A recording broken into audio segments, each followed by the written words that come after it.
आओ सुनाऊं कहानी। लाइक शेयर सब्सक्राइब कमेंट करना ना भूलें। ये कहानी लेखिका आर.एन. सोनिया द्वारा लिखी गई है। इस कहानी के सारे राइट्स लेखिका के पास सुरक्षित हैं। ये कहानी YouTube पर पहली बार अपलोड की गई है। अगर ये कहानी कहीं और प्रकाशित हुई तो उसको नियमों के उल्लंघन का सामना करना पड़ेगा, जिसके फलस्वरूप आपके चैनल पर कॉपीराइट भी आ सकता है। तो कृपया करके इस कहानी को चोरी करने की कोशिश ना करें। 20 साल पहले मैंने बीए के फाइनल के एग्जाम्स दिए ही थे कि बुआ के यहाँ से शादी का निमंत्रण आ गया। बुआ की जेठानी के बेटी की शादी का। तो उत्तराखंड जाने की तैयारियां घर में जोर शोर से चलने लगी। मेरी भी खुशी का ठिकाना नहीं था, क्योंकि मुझे हिल स्टेशन बहुत ज़्यादा पसंद है और कुछ एग्जाम्स का हैंगओवर था, तो इससे अच्छा मौका मुझे मिलने वाला नहीं था, वो भी शादी अटेंड करने का। तो बस मैंने भी सबके साथ मिलकर खूब शॉपिंग की।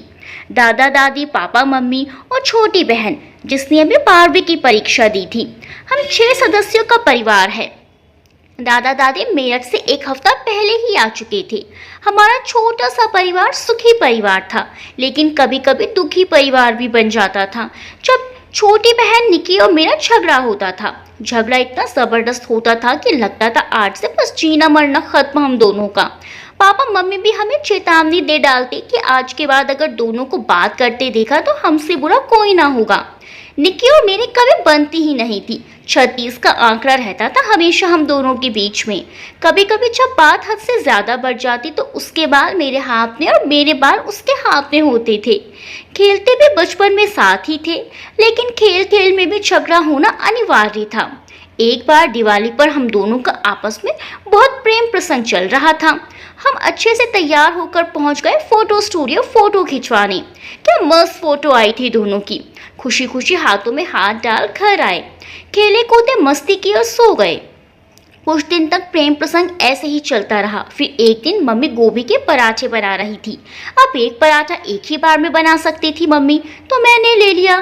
पहले निक्की बोली मुझे दे पहले। उसने मेरी प्लेट से पराठा उठाकर अपनी प्लेट में डाल लिया। मैंने फिर से उसकी प्लेट से उठा लिया तो उसने मुझे बहुत तेज चूटी काटी। मेरी चीख निकल पड़ी। मम्मी किचन से ही चिल्ला उठी। फिर शुरू हो गई दोनों, अभी आती हूँ, अभी ठीक करूंगी दोनों को। मैं भी निक्की के बाल खींचकर भाग गई। वो भी चिल्लाकर मेरे पीछे भागने लगी। जब मैं उसके हाथ नहीं लगी तो वो अंदर कमरे में गई और जो फोटो हमने खिंचवाई थी मुझे दिखाकर बीट से फाड़ डाली। अपनी अलग और मेरी अलग कर डाली। मेरी आंखें फाड़ कर उसे घूरने लगी। मैं उसे एक प्यारे से नाम से संबोधित करती थी, जिसे सुनकर उसके तन बदन में आग लग जाती थी और मुझे बड़ा मजा आता था। हा हा हा, मैंने उसे बोला बत्तख। रात के 12 बजे मरेगी तू। असल में उसकी चाल थोड़ी बत्तख की तरह है, तो मैंने उसका नाम बत्तख रखा हुआ है। लेकिन इतना अच्छा नाम देकर भी भला वो कैसे मुझे अपना दुश्मन समझ सकती है? आप लोग ही फैसला कीजिए। आप सभी ने तो बत्तख देखी होगी ना, इतनी प्यारी चाल होती है उसकी, मटक मटक कर चलती है। लेकिन बत्तख तो इतना सुनते ही घोड़े की तरह बिदक उठी और मेरे पीछे भागने लगी। अभी पापा की एंट्री हुई और हम दोनों भीगी बिल्ली बनकर एक कोने में जा बैठे। तो ये तो था हमारे बचपन के झगड़े का दृश्य। अब जब थोड़ा बड़े हुए तो झगड़ा भी थोड़ा बड़ा वाला हो गया। अब झगड़ा होता है तो कई कई दिन बोलचाल बंद हो जाती हैं। अभी फिलहाल उत्तराखंड जाने की खुशी में निकी भी बहुत खुश थी, अपनी तैयारियों में लगी हुई थी। तो झगड़ा छुट्टी पर गया हुआ था, लेकिन कितने दिन की छुट्टी पर था और कब आएगा इसकी सटीक जानकारी तो मुझे भी नहीं थी।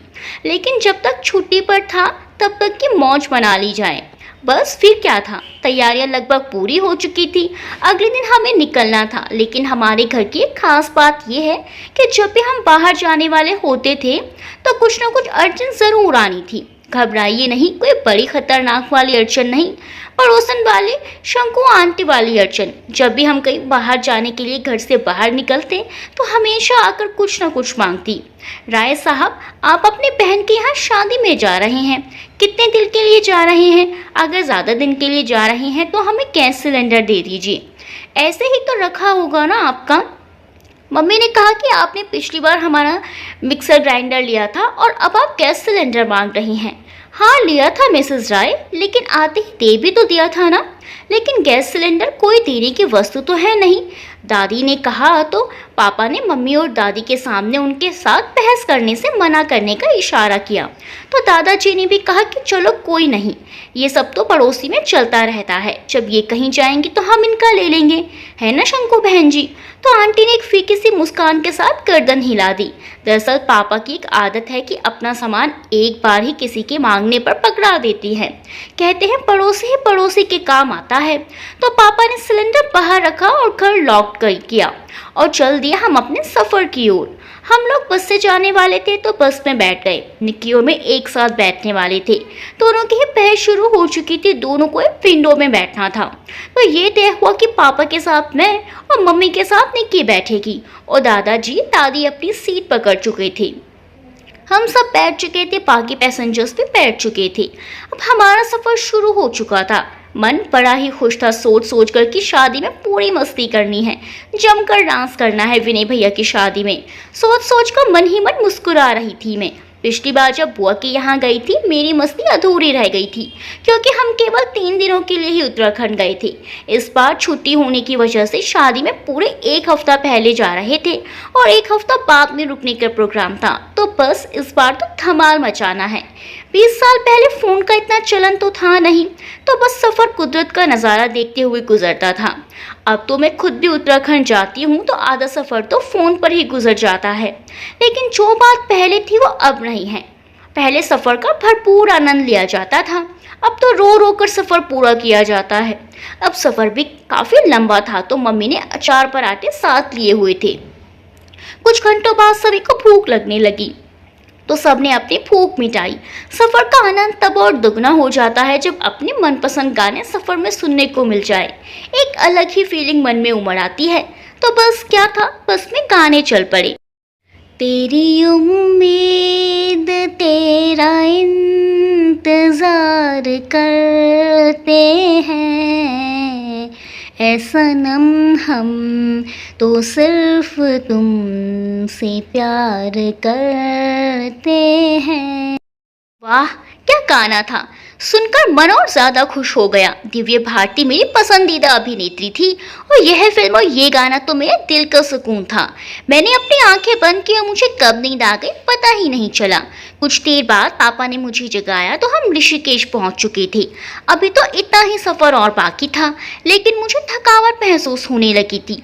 बस वहाँ कुछ देर के लिए रुकने वाली थी। हम सब बस से नीचे उतर गए और एक आश्रम में विश्राम करने लगे।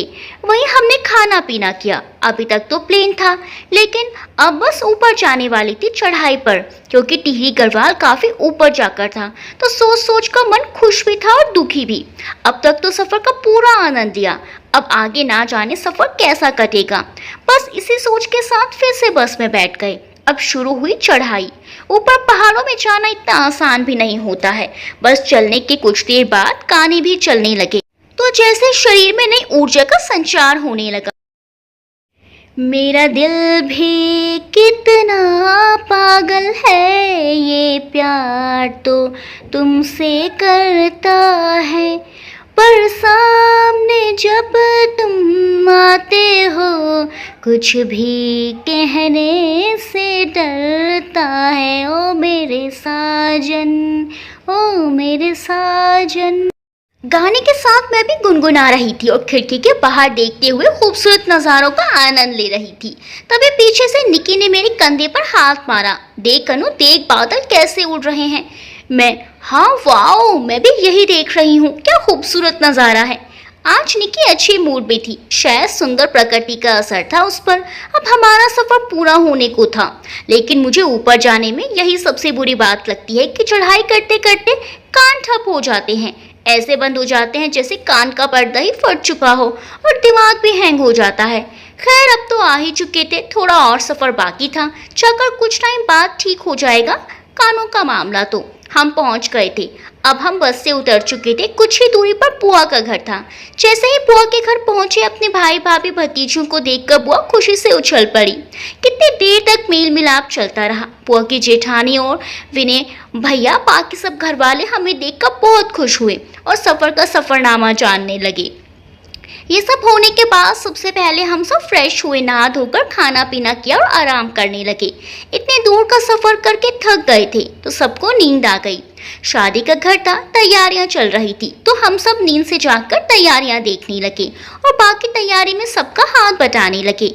6 दिन बाद ही तो बारात जानी थी तो घर में खूब रौनक फैली हुई थी। अभी केवल बुआ की छोटी ननद आई हुई थी, बाकी मेहमान 1-2 दिन पहले ही आने वाले थे। सुबह से शाम, शाम से रात, ऐसे ही टाइम निकलता जा रहा था।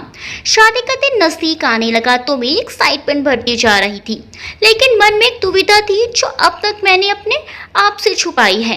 वो ये थी कि मालूम नहीं पापा मम्मी मुझे बारात में जाने की परमिशन देंगे भी या नहीं। बारात यमुनोत्री जाने वाली थी और पापा मम्मी का इरादा बारात में जाने का नहीं था, तो वो घर पर ही रहना चाहते थे। तो पता नहीं मुझे जाने देंगे या नहीं, क्योंकि वो दोनों मुझ पर यकीन नहीं करते थे। मैं उनकी अच्छी वाली बेटी नहीं थी ना। मैंने काम ही ऐसा किया था कि कोई भी माता पिता का अपनी बेटी से भरोसा उठ जाए, तो वो मुझे अपने साथ साथ ही रखना चाहते थे। वो नहीं चाहते थे कि मैं कोई भी ऐसा काम करूं जिससे उनके आत्मसम्मान को ठेस पहुंचे। पापा मम्मी जैसे बोलेंगे मैं वैसा ही करूंगी, मुझे फिर से उनका दिल नहीं दुखाना है। बस यही सोचकर काम में लगी रही। सभी मेहमान आना शुरू हो गए।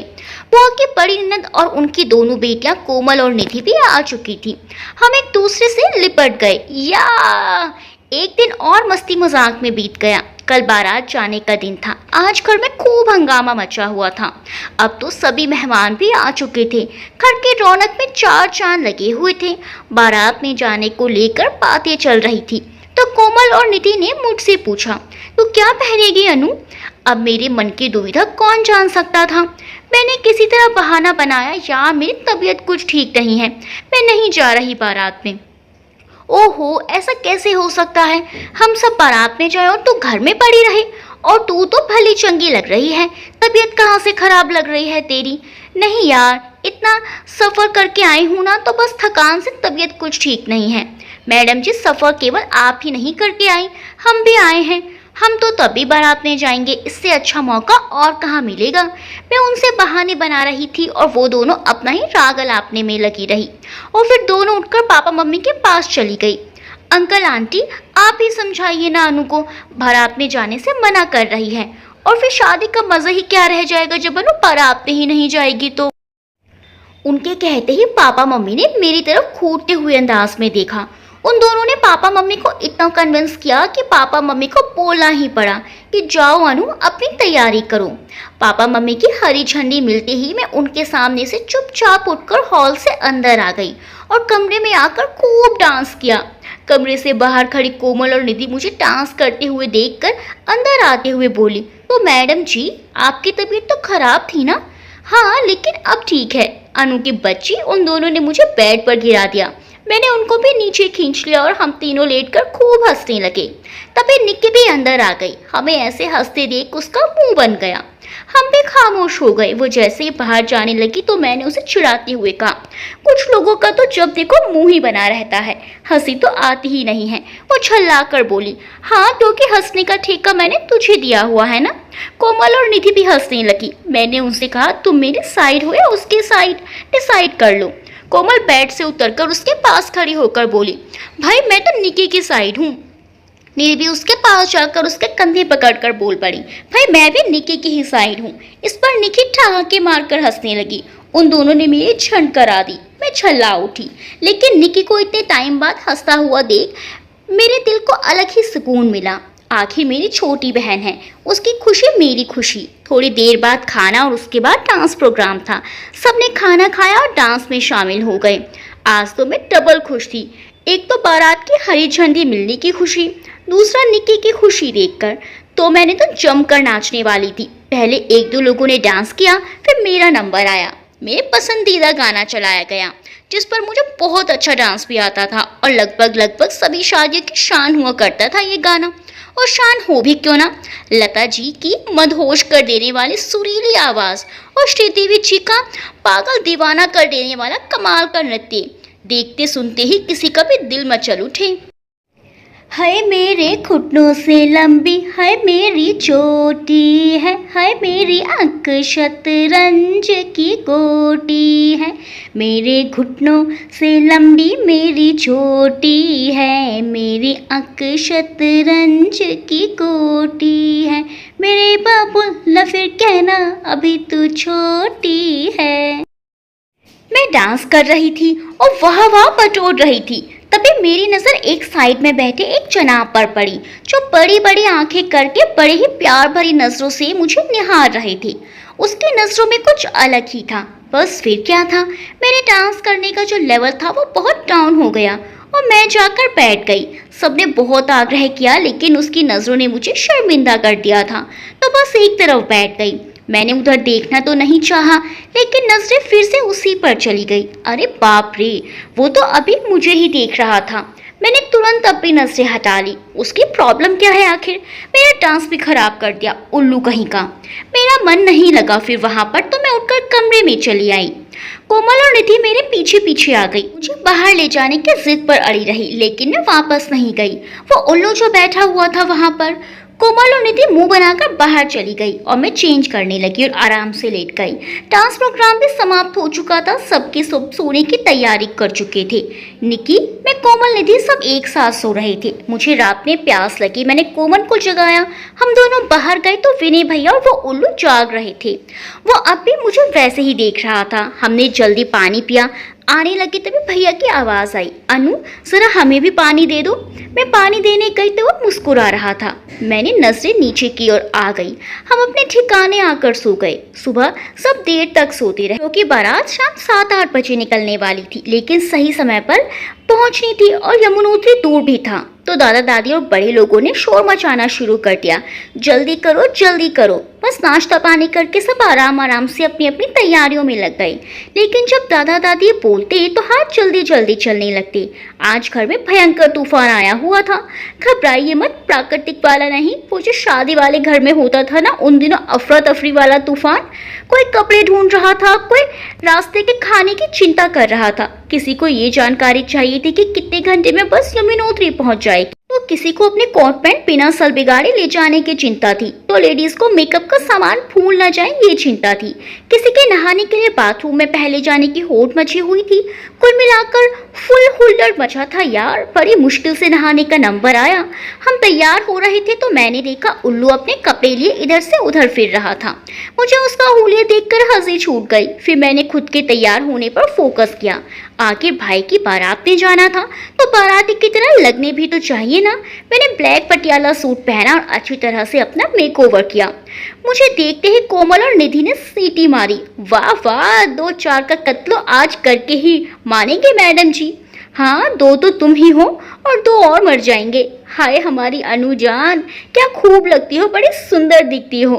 दोनों गाने लगी तो मैंने भी जवाब में कहा, फिर से कहो कहती रहो अच्छा लगता है, जीवन का हर सपना अब सच्चा लगता है।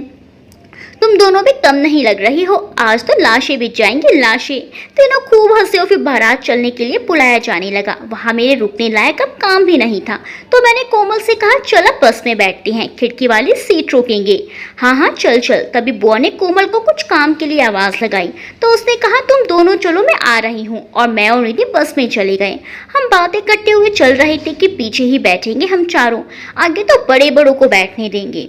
हम बस में चढ़ गए। बस खाली थी, पर पीछे 2-3 लड़के बैठे हुए जोर जोर से कुछ बोल रहे थे, तो हम वहीं रुक गए और आगे ही बैठ गए। तभी पीछे से आवाज आई, जिंदगी एक सफर है सुहाना, यहाँ कल क्या हो किसने जाना। उसके आगे के ट्यून साथ में ठा के भी हमने सुने और निधि से पूछा कौन है ये लफंगे। मैंने निधि को रात वाले उल्लू की बात नहीं बताई, वो भी नहीं जानती थी। बोली पहली बार देख रही हूँ मैं तो, पता नहीं होंगे कोई दूर के रिश्तेदार। फिर थोड़ी देर में हमने दूसरा गाना सुनाई दिया। अब तो मैं एकदम खड़ी हो गई। मैंने निधि से कहा चल बाद में आएंगे सबके साथ। तभी उनमें से एक ने तीसरा गाना गाया।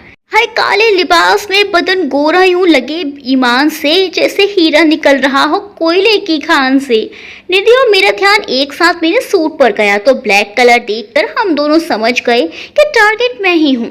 फिर निधि भी उठ गई। उसे देखकर दूसरे ने दूसरा गाना गाया। रहे हो तुम कहाँ जाओगे, लौट कर वापस यहीं आओगे। मैंने तो वहां से भागने में ही भलाई समझी, क्योंकि दूध का जला तो छाछ भी फूक फूक कर पीता है ना। जल्दी जल्दी घर में आते हुए हम कोमल और निक्की से टकरा गए। कोमल, अरे वापस क्यों आ रहे हो, हम तो आ ही रहे थे। हम दोनों ने उसे पूरी बात बताई तो वो थोड़ी बोल्ड किस्म की है, सुनते ही तैश में आ गई। अच्छा, कौन है ऐसा, मैं भी तो देखूं जरा। उधर वो लड़के भी हमें उतरता देख बाहर आ रहे थे। कोमल ने उसे गौर से देखा, फिर बोली, आप तो अंकित भैया हो ना, आगरा वाली मंजू मासी के बेटे। कोमल ने मेरे कान में कहा कि विनय भैया की मासी के बेटे हैं। अब हमारी भी हिम्मत जाग गई थी तो हम भी कोमल के साथ खड़े हो गए। अंकित, हाँ मैं अंकित हूँ, पर आप कैसे जानते हो मुझे। अब वह थोड़ा छेप गया था। कोमल ने खुद का और निधि का परिचय दिया और उसे खूब शर्मिंदा किया, पर जब उसने मेरे बारे में बताया तो उसके मुंह से अचानक निकल गया, अच्छा तो ये मेरी बहन नहीं लगती ना। निधि कोमल हंस पड़ी। फाइनली बारात रवाना हुई।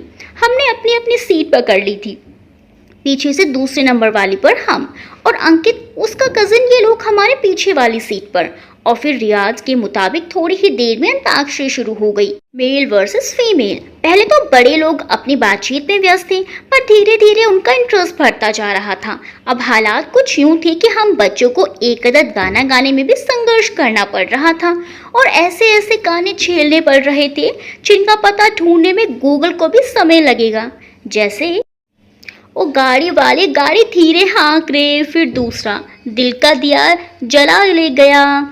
हे भगवान, ऐसे गाने सुन सुनकर हम पीछे वालों को उपास्य आ रही थी। महिलाओं की टीम ये अक्षर पर अटक गई। शायद उनके सारे पुराने गाने खत्म हो गए थे, तो मैंने बड़े जोश में शुरू कर दिया, ये दुनिया एक दुल्हन, ये दुनिया एक दुल्हन, दुल्हन के माथे की बिंदिया, ये मेरा India, I love my India, सजन मेरा इंडिया, वतन मेरा इंडिया। जैसे ही मैंने ये लाइन गाई, अंकित ने मुझसे भी तेज आवाज में गाया, आई love my India, I love my India. सब सुनकर गाने लगे। मैं थोड़ा झेप गई थी, पर मैं हंसी भी आ रही थी उसकी हाजिर जवाबी पर सामने से गुस्सा ही दिखाया। अब बाजी फिर से हम बच्चों के हाथ में थी, तो अब गाना बस हमारे ही दौर के चल रहे थे। अब वापस हम जोश में आ चुके थे।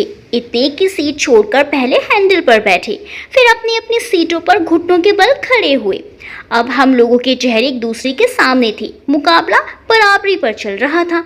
अचानक ड्राइवर ने तेजी से ब्रेक लगाए। मैंने सीट के हैंडल को पकड़ा और तभी अंकित का हाथ भी मेरे हाथ के ऊपर आ गया। ऐसा लगा मानो करंट सा लगा हो। मैंने तुरंत वहां से हाथ हटाया और अपनी सीट पर बैठ गया। मुझे एकदम से राजा याद आ गया और मन विचलित होने लगा मेरा। फिर से वही सब ध्यान में चलने लगा।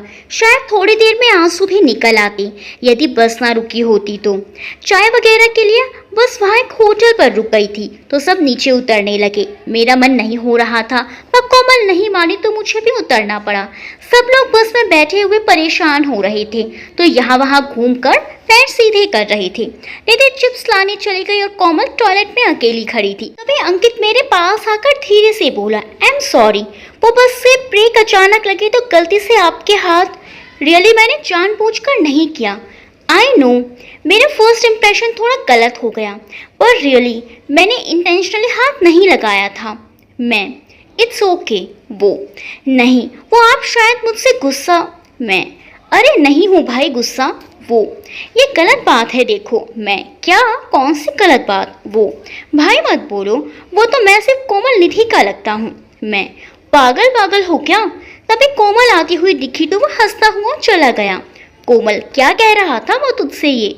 मैंने उसे बता दिया। कोमल ओहो, वैसे दिखने में बुरा नहीं है, सीए कर रहा है, सोचा जा सकता है इसके बारे में। मैं अरे छोड़ ना, छिछोरा लग रहा है मुझे तो। कोमल हाँ तो 2-3 दिन है ना अपने पास, परख लेंगे। मैं अरे फालतू बात मत कर, शादी एंजॉय करने आए हैं ना, वही कर। मैंने अभी तक कोमल निधि को मेरठ वाली घटना नहीं बताई थी।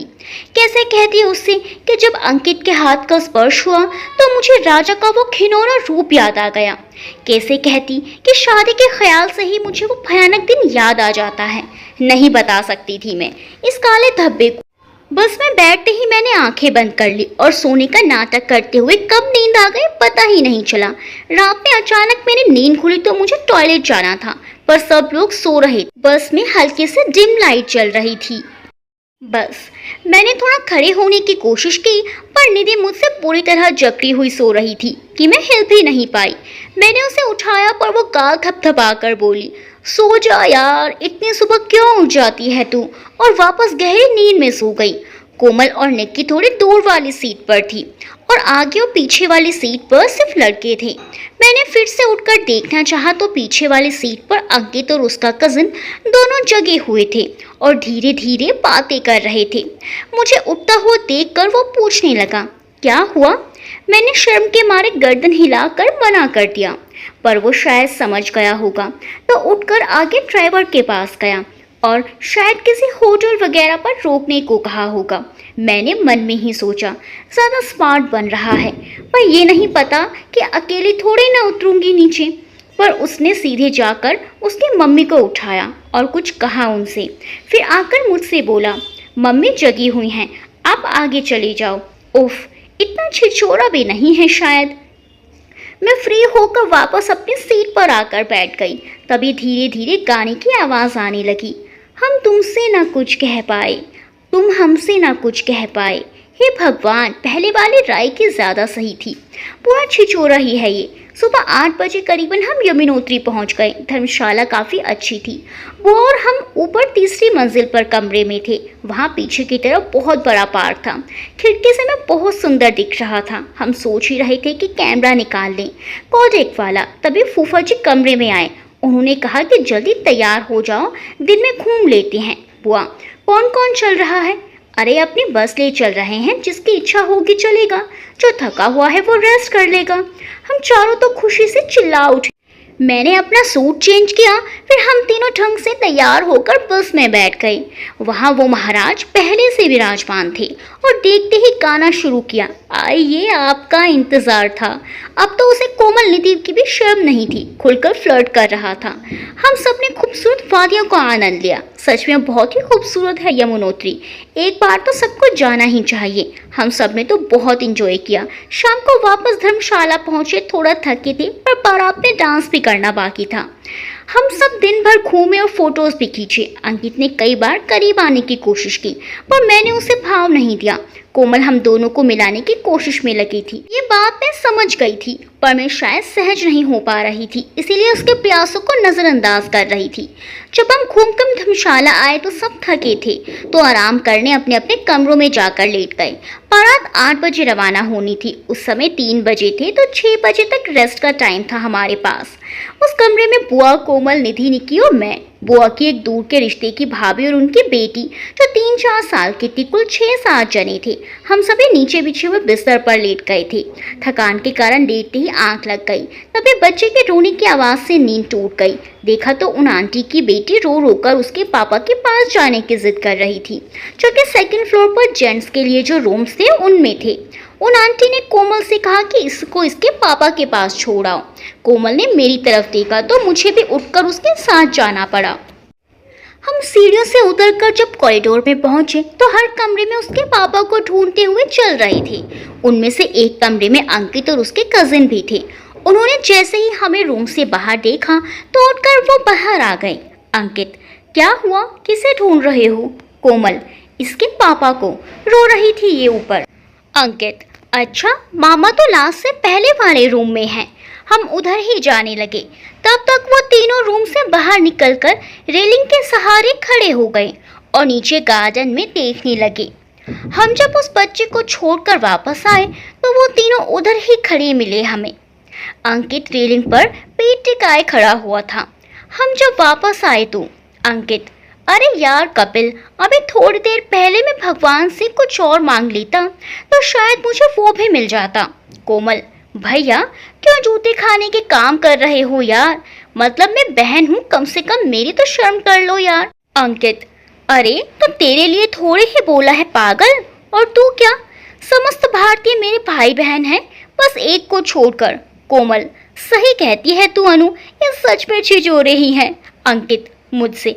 अच्छा जी, तो मैं छिछोरा हूँ? वैसे आप ऐसा कैसे कह सकती हो?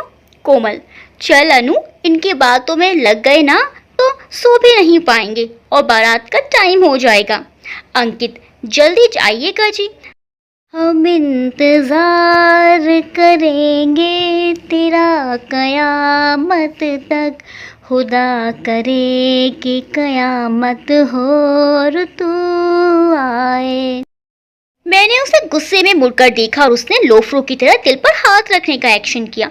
उसकी इस हरकत पर मुझे हंसी आ गई। तब तक हम सीढ़ियों में पहुंच गए थे।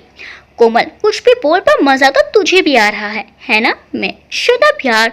असल में कोमल के इस तरह बोलते ही मुझे मेरठ की मेरी सखियां याद आ गई जो मुझे उस समय सलाह दे रही थी।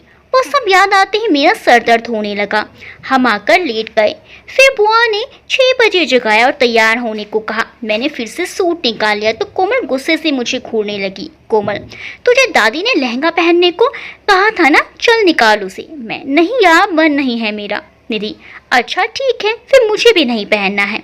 मम्मी, मेरा भी सूट निकाल दो, पहनेंगे तो तीनों, वरना कोई नहीं। निक्की, जब दादी ने लहंगा पहनने को कहा था और ये सब भी बोल रहे हैं तो मानती क्यों नहीं है बात? मैं, अरे यार, तुम दोनों ना पीछे पड़ जाती हो और ये मेरी बहना भी मुझे लहंगा पहनाकर मानेगी। पहन रही हूँ मेरी दादियों, ठीक है। निधि, यार तू बिना धमकी के मानती क्यों नहीं है? अब भी मानी ही है ना?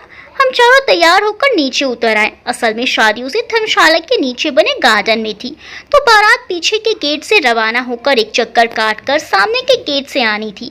हम चारों वहीं रखे कुर्सियों पर बैठने की जगह देख रहे थे, तभी पीछे से आवाज आई, अरे यार कपिल, मैंने तो यूं ही गाना गाया था कयामत के आने का, यहाँ तो सचमुच कयामत आ गई यार। फिर मैंने ब्लू रंग के लहंगे पर कमेंट, यार ये ब्लू कलर तो आज से मेरा फेवरेट हो गया है सच्ची में, ऐसा लग रहा है जैसे बस नीला आकाश हो चारों तरफ। निधि, यार भैया हमारी भी तारीफ कर दो, हम भी तैयार हुए हैं। कपिल, निक्की की तरफ गुनगुनाते हुए, तारीफ करीम क्या उसकी जिसने तुम्हें बनाया। अंकित, बेटा बहुत मार खाने का मन है तेरा, बहन है वो, दीदी बोलना उसे, समझे? निधि, मार तो पहले आपको पड़नी चाहिए। कपिल, लेकिन मैंने तो दीदी के लिए गाया ही नहीं। तभी बैंड बाजे शुरू हो गए, हम भी बाहर सबके साथ आ गए। फिर तो भांगड़ा, नागिन डांस और पंखीड़ा भी, सारे गाने एक एक कर आते गए। मेरा बिल्कुल मन नहीं था डांस का, मैं बार बार मना करती रही। कोमल, निधि मुझे बार बार खींच कर ले जाती, पर मैं फिर से आकर भीड़ में खड़ी हो जाती। कोमल को गुस्सा आ गया। कोमल, इतना क्या इतरा रही है, जरा सा कर लेना। उस रात को मेरा डांस खराब कर दिया था इसने। मैंने मन में सोचा, मैं, नहीं ना, बोला ना मन नहीं है मेरा, पीछे मत पड़। अभी अंकित वहाँ आया और शोर की वजह से मेरे कान के पास आकर बोला, डांस मत करो। पर फोटोग्राफर जैसे ही उधर देखे ना तो दोनों हाथ ऊपर करके डांस का पोज बना लेना, ताकि फोटो तो आएगी, वरना एल्बम में क्या देखोगी। उसके बाद सुनकर मुझे बरबस की हंसी आ गई। फिर तो मैंने सबके साथ मिलकर यह सैंडल तोड़ डांस किया कि बस पानी बताशे टिकिया खाने के बाद और स्टेज पर फोटो खिंचवाने के बाद ये कहा, यार मुझे लहंगा चेंज करना है। परेशान हो गई मैं इससे, मैं तो उससे भी ज़्यादा परेशान थी। मैंने कहा चल मैं भी चलती हूँ। हम दोनों बुआ को ढूंढ रहे थे, उसने रूम की चाबी ली और ऊपर आने लगे। हम आधी सीढ़ियों तक जैसे ही पहुँचे, लाइट चली गई और एकदम अंधेरा हो गया। हम दोनों ही नंबर 1 के डरपोक निकले और एक दूसरे को कसकर पकड़ लिया। कोमल, यार अब क्या होगा? मैं, तेरे चक्कर में मैं भी फंस गई। फिर जनरेटर की आवाज़ आई, लेकिन उससे लाइट सिर्फ स्टेज या खाने वाली जगह के आसपास की ही जली होगी शायद, क्योंकि सीढ़ियों तक बहुत ही कम रोशनी पहुंच रही थी। हम दोनों डर के मारे वहीं बैठ गए। थोड़ी देर फिर बैठे रही, उठने की कोशिश करी कि सीढ़ियों से बाहर निकलकर रेलिंग तक पहुंच जाएं, तो वहां पर उजाला मिल जाएगा, फिर वहीं खड़े हो जाएंगे। ये सोचकर धीरे धीरे 1-2 सीढ़ियां ही चढ़ पाए होंगे कि मैं पीछे से धीमी आवाज़ सुनाई दी, निधि। यकीन मानिए आवाज़ हमें इतनी डरावनी लगी कि हम दोनों पूरी तरह जान लगाकर चीख पड़े, एक दूसरे को पकड़कर आंखें कसकर बंद कर ली। फिर किसी के हंसने की आवाज़ से आंखें खोली तो हाथ में टॉर्च लिए कोमल और अंकित को खड़ी देखा। इतना गुस्सा आया कि कोमल को तो पकड़कर उसके पीठ पर हमने 2-3 जमा दिए, पर उन दोनों के तो जैसे हंसी ही नहीं रुक रही थी। फिर टॉर्च की रोशनी में ही हम कमरे तक आए। अंकित बाहर गैलरी में ही खड़ा हो गया। हम तीनों तीनों अंदर चेंज करने आ गए। मैं तो इसको साथ में क्यों लाई? कोमल, एक्चुअली मैं नहीं, वो मुझे लाया है। उसका ध्यान तुझ पर ही लगा हुआ था। जब लाइट गई तो उसे तुम दोनों की चिंता हो गई, इसीलिए उसने मुझे ढूंढ कर बताया। फिर यहाँ चौकीदार से टॉर्च मांग कर लाया और हम इधर आए। एक बात कहूँ? मैं, बकवास ना करियो बस। कोमल, यार एक बार चांस देकर देखने में कोई दिक्कत नहीं है, मुझे तो डिसेंट ही लग रहा है। अब तो खुद ही सोच, वो अकेला अगर तुम दोनों के पीछे आ जाता तो तू क्या कर लेती? पर नहीं, वो मुझे साथ में लेकर आया। निधि, अरे मुझे भी कोई बता दो यहाँ क्या चल रहा है। मैं, कुछ नहीं, उस अंकित ने पता नहीं इसे क्या सिखा दिया है, इसीलिए ये सब बकवास कर रही है। कोमल, तेरी कसम अनु, उसने कुछ नहीं कहा मुझसे। अच्छा एक बार बात तो कर ले, वो बाहर ही है और यहाँ कोई भी नहीं है। निधि, क्यों पीछे पड़ रही है उसके? उसे नहीं पसंद ये सब, तो छोटा। फिर निधि ने मेरा हाथ पकड़ा और बाहर आते हुए कोमल से बोली, सुन, जो लास्ट में बाहर आएगा ना, वही ताला लगाएगा। बाहर आते ही अंकित हमारे पास आया। अंकित, चले? निधि, आप हमारे साथ आए थे क्या? नहीं ना, तो जिसके साथ आए थे उसी के साथ जाना। चल अनु। मैं निधि को देखती ही रह गई। इतना रूडली क्यों बात कर रही है? नीचे आकर, अरे वो तुझे अच्छा नहीं लगता ना, तो बस मैं तेरे साथ हूँ, तो देख ही मत उसको। मैं चुप रह गई। हम दोनों अपने खाने के प्लेट लेकर एक कोने में 2 कुर्सियां लेकर बैठ गए। कुछ ही देर में निधि का छोटा भाई अजय भी उसकी प्लेट ले आया। फिर हमें ढूंढते हुए कोमल और अंकित और उसके कजिन भी आ गए। इस तरह हमारा 8-9 जनों का ग्रुप बन गया। हम सब खाना खा रहे थे और बातें भी कर रहे थे। हालांकि अंकित के आने के बाद मैं चुप हो गई थी, पर फिर भी हंसने वाली बात पर हंसी भी आ रही थी। एक बात पर मैं बहुत देर तक खिलखिलाती रही। अंकित मुझे देखने लगा और एकटक देखता ही रहा। कपिल ने उसे कोहनी मारी, तब उसे होश आया। हम सब हंसने लगे और वो शर्मा गया, पता नहीं क्यों। पर जब निधि ने उससे रूडली बात की तो मुझे उसके लिए थोड़ा बुरा लग रहा था। शायद उसने 2-3 बार मेरी हेल्प की, इसलिए। खैर वहाँ खड़े रहकर ये सब धीरे धीरे खिसक लिए। फिर अंकित और मैं वहाँ बैठे रह गए और इत्तेफाक से लाइट फिर चली गई। एकदम अंधेरा होते ही उसने तुरंत कहा, सुनो, डरना मत, अभी जनरेटर चल जाएगा। और मैं मानो उसकी आज्ञा मानती हुई सहम कर बैठी रही। कुछ देर में जनरेटर चला, पर हम जिस कोने में थे उधर ज्यादा लाइट नहीं थी। सिर्फ स्टेज और खाने की तरफ की लाइट ही कनेक्टेड थी शायद जनरेटर से। अंकित, क्या आप हमेशा ऐसे ही डरती हो लाइट जाने पर? मैं, नहीं तो किसने कहा आपसे मैं डरती हूँ? अंकित, अच्छा नहीं, मुझे तो ऐसा लगा शायद। अच्छा आपकी मम्मी भी आई हैं यहाँ? मैं, मम्मी आती तो मैं यहाँ बैठी होती क्या? अंकित, ओहो खतरनाक है मम्मी जी। मैं, मतलब? अंकित, नहीं मतलब, और कौन कौन है आपकी फैमिली में? दादा दादी, मम्मी पापा, छोटी बहन निक्की, वो भी आई हुई है बारात में। अंकित, अच्छा तो वो तुम्हारी बहन है? मैं, मतलब? अंकित, हाँ मैंने उसे तुम्हारे बैग से घुसते हुए देखा था। मैं, क्या आप मेरे बैग की जासूसी भी कर रहे हो? नहीं, मैंने उस बैग को तुम्हारे पास देखा था, तो जब मैं मामी को कमरे में ढूंढ रहा था तब देखा था। वैसे मेरी भी एक छोटी बहन है रश्मि, वो आगरा में है। उसके एग्जाम से इसीलिए मैं चाचा के लड़के और अपने सबसे अच्छे दोस्त कपिल को लाया हूँ। मेरा मन था वो भी शादी और इन हंसी वादियों का मजा ले, लेकिन एग्जाम्स की वजह से सब प्लान चौपट हो गया। मैं तो आपका रियली भाई समझ रही थी। ये भी आगरा में ही रहता है? अंकित, हाँ, और आप तो शायद मेरठ में रहते हो ना? उसके इस सवाल पर मैं सोच में पड़ गई। क्या वाकई मैं मेरठ में रहती हूँ? पर मैं तो मथुरा से आई हूँ। अंकित, अरे क्या हुआ? लगता है मेरठ की याद आ गई। मेरठ शहर है ही इतना प्यारा, मैं भी गया हूँ वहाँ 1-2 बार। मैं, कोमल दीदी बहुत देर से आई नहीं है, मैं देख कर आती हूँ। 1 मिनट, आप जाना चाहें तो ज़रूर जाइए, बस 2 मिनट। मेरी बात सुन लीजिए, मैं दिल्ली से सीए कर रहा हूँ, पढ़ने में ठीक हूँ। इस साल शायद कैंपस प्लेसमेंट हो जाएगा। मेरे साथ लड़कियाँ भी पढ़ती हैं और सबसे मेरी अच्छी दोस्ती है, पर इससे आगे मैंने कभी नहीं सोचा। पर यकीन मानिए, आपको देखने के बाद मन दोस्ती से कहीं आगे की सोचने को चाह रहा है। पता नहीं आपकी मेरे बारे में क्या सोच है। शायद मैं आपको पसंद नहीं हूँ, क्योंकि हाल फिलहाल में जो कुछ भी हो रहा है उसमें मेरी छवि एक डिसेंट लड़की की नहीं है। मैं आपको फोर्स भी नहीं कर रहा, आपको पूरा हक है मुझे रिजेक्ट करने का, पर अगर आप मेरे साथ ज़िंदगी गुजार सके तो शायद आपको पूरी ज़िंदगी अपने फैसले पर गर्व होगा। मैं ये नहीं कहता कि चांद तारे तोड़कर आपकी झोली भर दूंगा, पर यकीन मानिए ज़िंदगी भर आपकी झोली खुशियों से भर दूंगा। मैं बस उसे देखे जा रही थी, कितनी आसानी से सब बोले जा रहा था।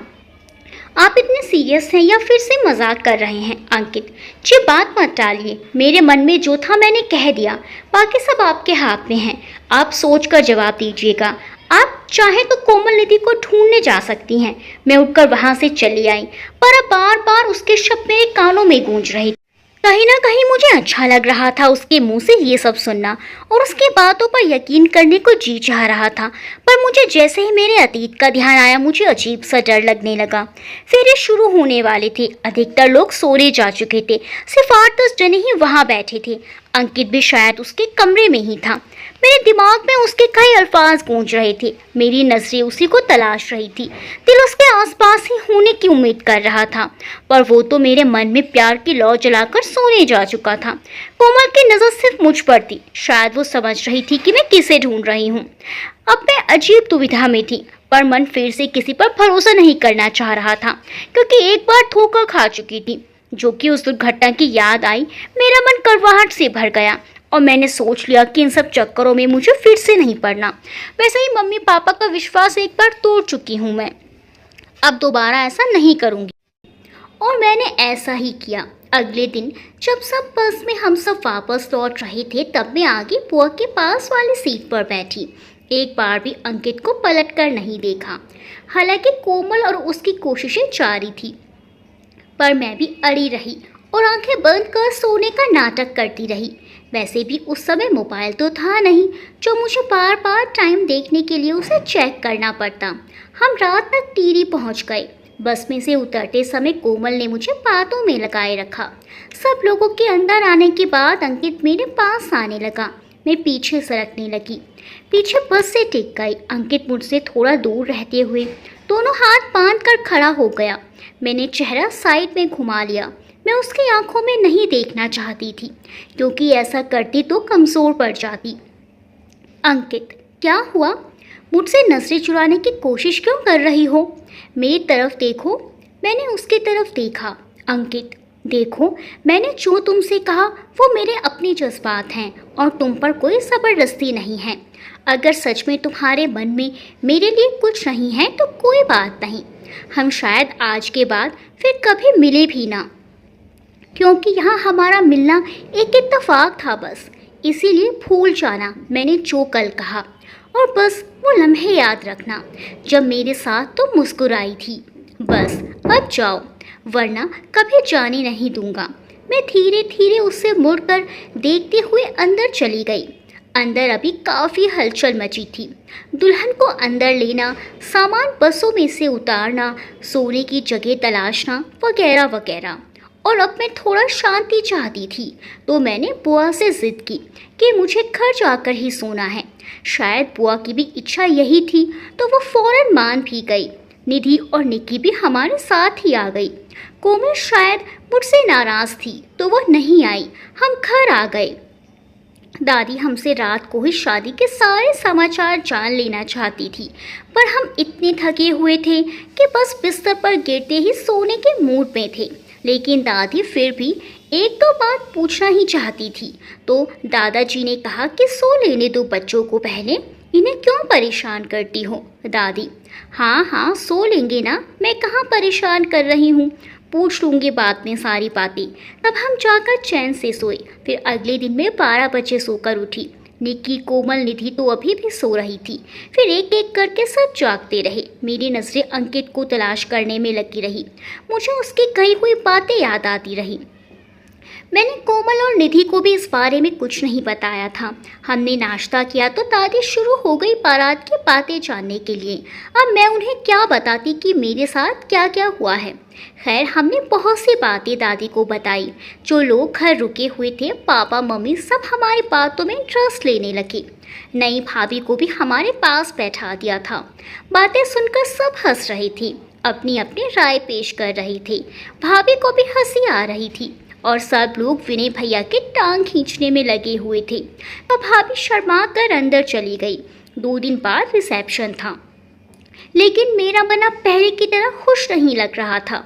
शायद अंकित की कमी महसूस हो रही थी। वो शायद जा चुका था, लेकिन मुझे इससे क्यों फर्क पड़ रहा था? मुझे तो कोई लेना देना ही नहीं था उससे। जाने दो, चला गया तो उसे तो जाना ही था। मैंने अपने दिमाग से उसे निकाला और घर के कामों में हाथ बटाने लगी। 2 दिन बाद रिसेप्शन हुआ, लेकिन मुझे बारात का दिन याद आ रहा था। आज सब कुछ कितना फीका फीका सा था। वो बात ही नहीं थी जो बारात में थी। हाँ, शायद सब थक चुके थे ना, लेकिन 2 दिन आराम भी किया है सबने। शायद कुछ लोगों के मिस होने से ऐसा लग रहा था। कोमल, यार आज तो बोर से हो रहे हैं ना? निधि, हाँ यार वो बात नहीं है। मुझे भी ऐसा ही लग रहा है कि बारात के दिन हमने ज़्यादा मज़े किए हैं। निक्की, तुम लोग ऐसा सोच रहे हो इसलिए लग रहा है। यहाँ भी मज़े ही हैं अगर तुम लोग ऐसा पूरा सा मुंह बनाकर नहीं रहोगी तो। कोमल, निक्की तो हमेशा ऐसे ही बात करती है। निधि, बोल तो ये ठीक ही रही है, हम चाहे तो यहाँ भी मज़े कर सकते हैं। ठीक है, फिर तुम लोग जाओ, एंजॉय करो, मैं यहाँ बैठी हूँ। कोमल, तू भी चल ना यार, इधर उधर घूम लेते हैं। नहीं यार, तुम लोग जाओ, मेरे पैरों में दर्द है। वे तीनों वहाँ से चली गई और मैं बस यही सोचती रही कि मुझे क्यों फ़र्क पड़ता है अंकित की बातों का। वो चला गया, मैं भी चली जाऊँगी, बस हम कभी मिलेंगे ही नहीं। रिसेप्शन भी पूरा हुआ और 2 दिन बाद कोमल और निधि भी चले गए। सब मेहमान जाने लगे। कोमल निधि के जाने के बाद तो मेरा मन वहाँ और रुकने का था ही नहीं। 2 दिन बाद हम भी अपने शहर के लिए रवाना हो गए। इस बार सफ़र मुझे बहुत बड़ा बोझ सा लग रहा था। एक वो सफ़र था जिसमें सब साथ थे, और एक ये सफ़र है ये करते नहीं कट रहा है। मैं सो गई और आधे से ज़्यादा रास्ता मैंने सोते हुए ही बिताया। हम मथुरा अपने घर पहुंच चुके थे। शंकु आंटी गैस सिलेंडर भी वापस ले आई थी। हम सब बहुत थके हुए थे तो लंबे सोने के बाद उठे। अब मेरा मन बिल्कुल बेचैन था। जाते हुए कितनी खुश थी मैं, लेकिन अब मेरा मन उदास क्यों है? मुझे शादी की सभी बातें याद आ रही थी, और सबसे ज़्यादा अंकित की बातें। उन्हें याद करके जहाँ एक तरफ मेरे चेहरे पर मुस्कान आ जाती थी, वहीं दूसरी तरफ अपना अतीत मुझे खाने को दौड़ता। मुझे कुछ समझ नहीं आ रहा था क्या करूं। कुछ दिन ऐसे ही असमंजस्य में बीत गए, लेकिन मैंने देखा कि निक्की बड़ी खुश नज़र आ रही है। मैंने उसकी खुशी का राज जानना चाहा तो उसने मुंह फुला लिया, लेकिन निक्की को इतना खुश पहले कभी नहीं देखा मैंने, तो मुझे कुछ शक सा हो रहा था। फिर एक दिन उसकी बुक टेबल पर रखी हुई थी, मैं वहीं बैठी हुई थी, तो मैं ऐसे ही उठाकर देखने लगी। मैंने उसके पन्ने पलटे तो मेरी आंखें खुले रह गई, मुंह भी खुला रह गया। अच्छा जी, तो ये है मैडम की खुशी का राज। मुझे बताया नहीं था मैडम ने, अब देखती हूँ तुझे तो। मुझे उसका राज पता चला तो बड़ी खुशी हुई। अब उसकी टांग खींचने का बहाना जो मिल गया था। एकदम वो आई तो मैंने बुक रख दी, मुझे घूर कर देखने लगी। मैंने भी मुंह बना दिया। तभी दादी ने मुझे आवाज़ लगाई। दादी को मार्केट जाना था तो हम मार्केट जाने के लिए तैयार हो गए। दादाजी, मेरे लिए भी कुछ चाट पानी ले आना जी। दादी जी, इस उम्र में भी आपको चाट पानी चाहिए? दादाजी, तो और कितना इंतज़ार करूं अपने तुम्हारी उम्र का होने के लिए? जब मेरी उम्र इतनी कम है तो अब इतने साल का इंतज़ार नहीं कर सकता मैं। बस तुम ले आना, खाना तो मुझे ही है ना। दादाजी की बात सुनकर दादी का तो मुंह बन गया, लेकिन मेरी हंसी छूट गई। मम्मी भी किचन से हंसती हुई आ रही थी और निक्की भी हंसने लगी। ऐसा ही होता था दादा दादी के बीच। दादी कुछ बोलती तो दादाजी हमेशा उसका ऑपोजिट ही बोलते थे। दादा दादी के आने से घर में कितनी रौनक है। काश कि हम सब एक साथ रह पाते, लेकिन मेरी बेवकूफ़ी के कारण हम अलग हो गए। मैं सोच ही रही थी, तभी दादी ने चूंटी काटी। पागल लड़की, चलत चलती। हम मार्केट गए तो दादी मुझे ड्रेसेस शोरूम पर ले गई और उन्हें सबसे अच्छे वाला सूट दिखाने को बोली। उन्होंने अच्छे अच्छे ड्रेसेस दिखाए तो दादी ने मुझे एक सिलेक्ट करने को कहा। मैंने एक सिलेक्ट कर ली। मैंने दादी से पूछा, किसके लिए है दादी? दादी बोली, किसी के भी काम आ जाएगी। दादी ने मेरी बात को गोल मोल कर दिया।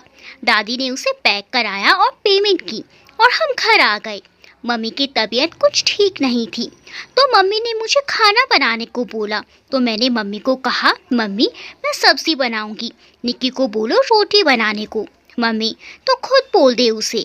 मैं, मम्मी आप ही बोल दीजिए ना। मम्मी, अरे वो छत पर है तो खुद बुला कर ले आ। मैं, जी ठीक है जाती हूँ। मैं छत पर गई तो मैडम हवा में अपने बालों को लहराते हुए गुनगुना रही थी। मैंने उससे नीचे आकर रोटी बनाने को कहा तो नाक मुंह बनाने लगी। निक्की, मैं नहीं बना रही हूँ, जाकर खुद बना। मैं, नहीं बनाएगी? निक्की, नहीं बनाऊंगी। मैं, पक्का? निक्की, हाँ पक्का। मैं, सबको बताऊंगी अब ना छुपाऊंगी, तूने किया है बेटा प्यार, ओए कपिल तेरा आशिक। मैं मस्ती में गाती हुई नीचे जा रही थी तो पीछे से आवाज आती है, यार अनु तूने किसका नाम लिया है गाने में? मैं, जिसका तूने सुना है निक्की।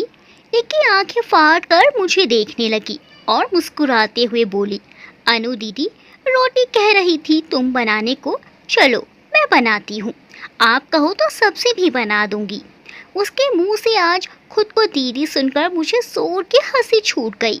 मैंने कहा, दीदी? निक्की, हाँ तुम मेरी दीदी तो हो, मैं आपको सब कहा मानूंगी, बस घर में मत बताना किसी को, ठीक है बच्चा।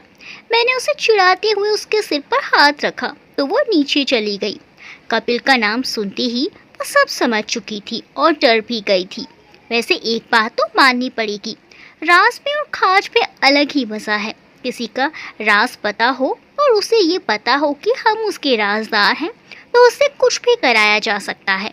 उस दिन के बाद से मैं निक्की के बॉस बन गई थी और जो मन आता उसे ब्लैकमेल करके करवाती। एक दिन हम सब बैठे हुए थे, पापा की भी ऑफिस की छुट्टी थी। दादाजी, बच्चों बोर हो रहे हैं, चलो कुछ करते हैं। दादी जी, हाँ आज तो कुछ खेल खेलते हैं। मम्मी, तो हो जाए अंताक्षरी। पापा, नहीं नहीं अंताक्षरी नहीं, कुछ और। मैंने दादा दादी की तरफ आंख मारी और निक्की की तरफ इशारा किया। हम निक्की से मिमिक्री करवाने वाले थे क्योंकि वो बड़ी अच्छी मिमिक्री करती थी, लेकिन वो उठने का नाम ही नहीं ले रही थी। तो मैंने कहा, दादाजी दादी जी आपको पता है कि हमारे बत्तख कपिल देव की बहुत अच्छी मिमिक्री करती है। दादा दादी, हैं ऐसा क्या? तब तो शुरू हो जा बेटा और हमारा मनोरंजन कर। एक तो मैंने बत्तख बोल दिया, साथ में कपिल को भी जोड़ दिया, तो निक्की का गुस्सा और डर एक साथ मिलकर बड़ा ही अच्छा एक्सप्रेशन दे रहे थे। उसे मजबूरन उठकर मिमिक्री करनी ही पड़ी, लेकिन सबको मज़ा नहीं आया तो सबने वंस मोर बोलना शुरू कर दिया। निक्की बोली, तो आप लोग ही बताएं क्या करूं? मैं, बत्तख की चाल चल कर दिखा। निक्की, नहीं दादाजी। बेटा कर देना, मेरा प्यारा बच्चा है ना तू। निक्की, ठीक है दादाजी, आपकी और दादी के लिए करती हूँ। निक्की के करने से पहले ही मैंने गाना चला दिया। तौबा ये मत वाली चाल, झुक जाए फूलों की डाल, चांद और सूरज आकर मांगे तुझसे रंगे जमाल, हसीना तेरी मिसाल कहाँ। आप यकीन मानिए, निक्की ने इतना अच्छा परफॉर्मेंस दिया कि सब हंसते हंसते पागल हो गई। निक्की खुद हंसते हंसते लोटपोट हो रही थी और पापा तो हंसते हंसते सोफे से नीचे ही गिर पड़े। दादा दादी की वो हंसी सच में लिखते हुए मुझे आज भी बहुत हंसी आ रही है। क्या खूब नज़ारा था उस दिन हमारे घर का। मैंने इतने टाइम बाद सबको हंसते हुए देखा तो मेरी आंखें छलक आई। मैंने मन ही मन भगवान का शुक्र अदा किया और दुआ मांगी कि हमारे घर में ये खुशी बरकरार रखना भगवान जी। उस दिन का दिन हंसी खुशी गुजर गया। रात में जब हम सोए तो मेरे सपने में अंकित आया। हम एक पहाड़ी के ऊपर खड़े थे। वो मुझसे वही सवाल पूछ रहा था जो शादी में पूछ रहा था, तो मैंने उसे साफ इनकार कर दिया और वो पहाड़ी से नीचे कूद गया। मेरी चीख निकल गई और मैं उठकर बैठ गई। निक्की की भी आँख खुल गई। उसने पूछा, क्या हुआ, कोई बुरा सपना देखा क्या? हाँ बुरा, बहुत बुरा। मैंने उसे कहा तो कहने लगी, भगवान का नाम लेकर सो जा, और वो सो गई। मेरी आंखों से आंसू बह रहे थे अब मुझे नींद नहीं आ रही थी, मैं बहुत डर गई थी। मुझे अंकित की फिक्र होने लगी। मन किया उससे बात करूं, लेकिन फिर मन को समझा लिया। उस रात के बाद से मुझे कोई सपना ही नहीं आया, लेकिन अंकित हर रोज़ याद आने लगा था। मेरा मन उसके सवालों में उलझा हुआ था। कैसी कश्मकश में थी मैं, कैसी उलझन थी, ये कुछ समझ नहीं पा रही थी। अगले दिन पापा हम सबको डिनर के लिए एक रेस्टोरेंट में ले गए, जहाँ का नज़ारा बहुत खूबसूरत था और सॉफ्ट म्यूजिक भी चल रहा था।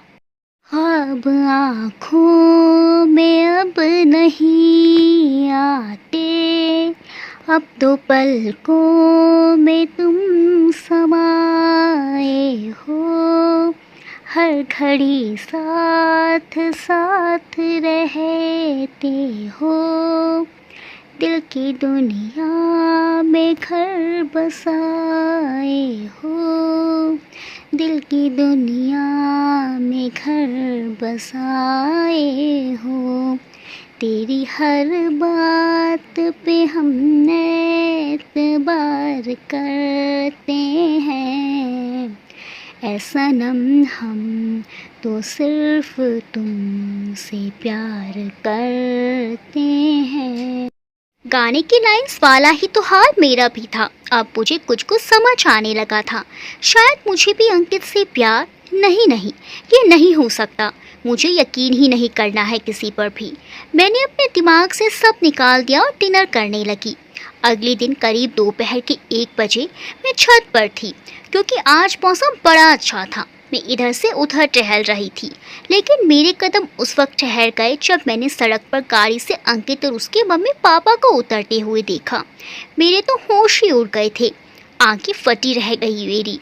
मुझे अपनी आंखों पर यकीन नहीं हुआ, कहीं ये सपना तो नहीं। मैंने अपनी आंखें मसलना शुरू कर दी। खुद के चूंटे काटे तो एहसास हुआ कि ये तो हकीकत है। अब वो लोग घर की तरफ आते हुए दिख रहे थे। मेरा दिल बस में नहीं था, जोरों से धड़क रहा था। मैंने नीचे आना चाहा, लेकिन मेरे कदम ऊपर ही ठहर गए। अंकित यहाँ कैसे? मैं ऊपर ही बैठ गई, लेकिन फिर ना जाने क्या हुआ, मैं एकदम से नीचे आ गई। नीचे आकर देखा तो बुआ फूफा जी, कोमल और निधि अपने मामा मामी यानी मेरे बुआ फूफा जी के साथ पहुंच चुके थे। अब तो मैं बिल्कुल हैरान थी कि ये सब एक साथ कैसे। फिर मैंने सोचा शायद दादा दादी यहाँ हैं, इसीलिए सब एक साथ उन्हीं से मिलने आए हों। मुझे देखते ही कोमल और निधि मुझसे लिपट पड़ी। हम बहुत खुश हुए। मैंने उसके मम्मी पापा को नमस्ते किया, पर अंकित की ओर देखने में मुझे थोड़ी शर्म आ रही थी, इसीलिए उसकी तरफ मैंने जानबूझकर नहीं देखा। वो लोग ड्राइंग रूम में बैठ गए। निक्की मम्मी के साथ किचन में चाय बनाने चली गई और दादी मुझे ऊपर ले गई और बोली 5 मिनट में ये ड्रेस पहनकर तैयार होकर नीचे आ जा। ये तो वही ड्रेस थी, ए शेप अंगरखा, जो दादी खरीद कर लाई थी।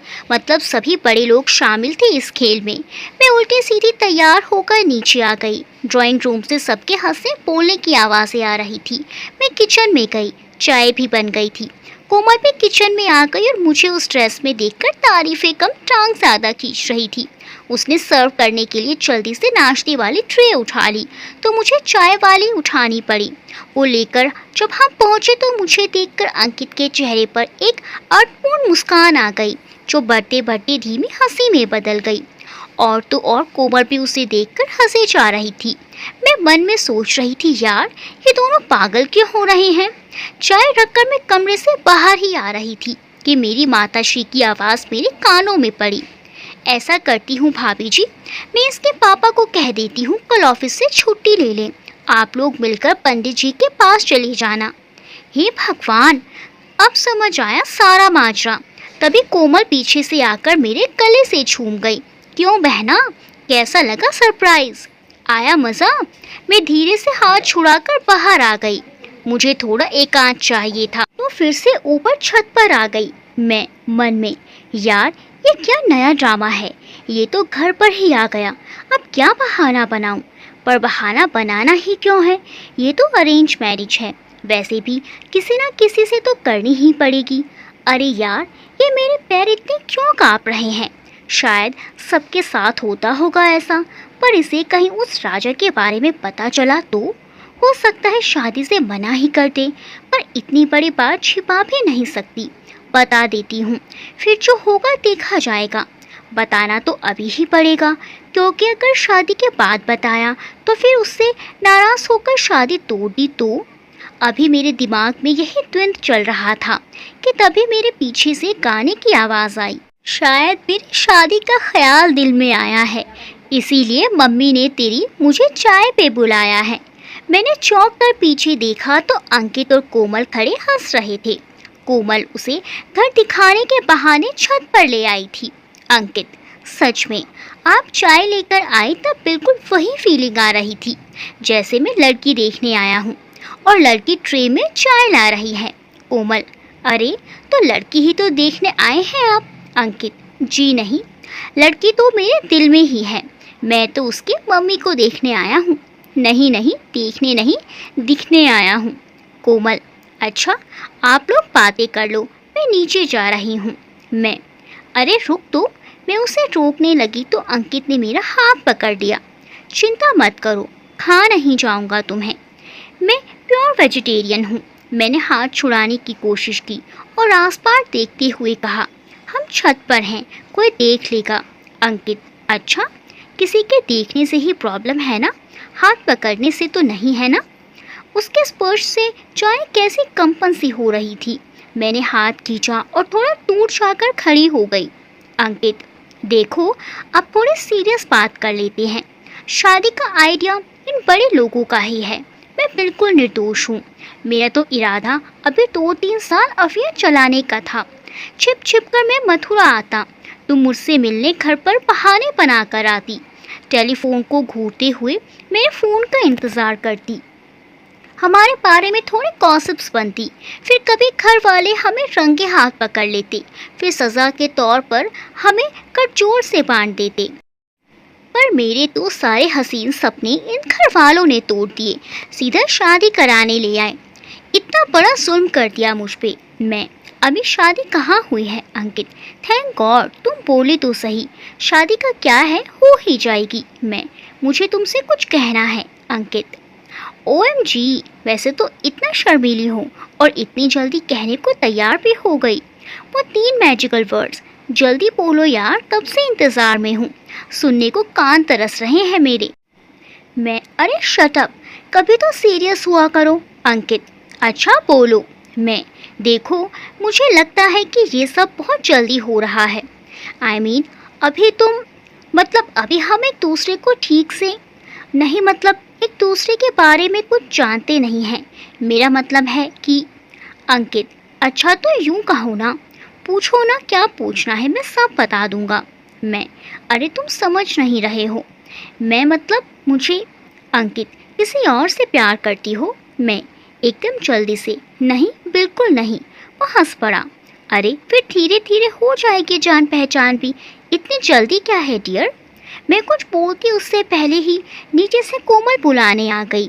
मेरे मन की बात मन में ही रह गई। शाम को बुआ का घूमने का प्रोग्राम बन गया तो हम सभी लोग घूमने निकल गए। सोचा तो था मैंने कि मौका मिलेगा तब तो मैं उसे ज़रूर बता दूंगी, पर वहाँ मौका ही नहीं मिला। मैंने ग्रे रंग का कुर्ता पहना था और संयोग से अंकित ने भी उसी रंग की शर्ट पहनी हुई थी। काफ़ी स्मार्ट लग रहा था वो, हट्टा कट्टा गबरू जवान। मुझे भी वो देखता ही रह गया। बस कोमल को तो मौका मिल गया हमें छेड़ने का। कोमल, क्या बात है, छत पर यही डिसाइड कर रहे थे क्या दोनों मिलकर। क्या प्यार है भाई, मानना पड़ेगा।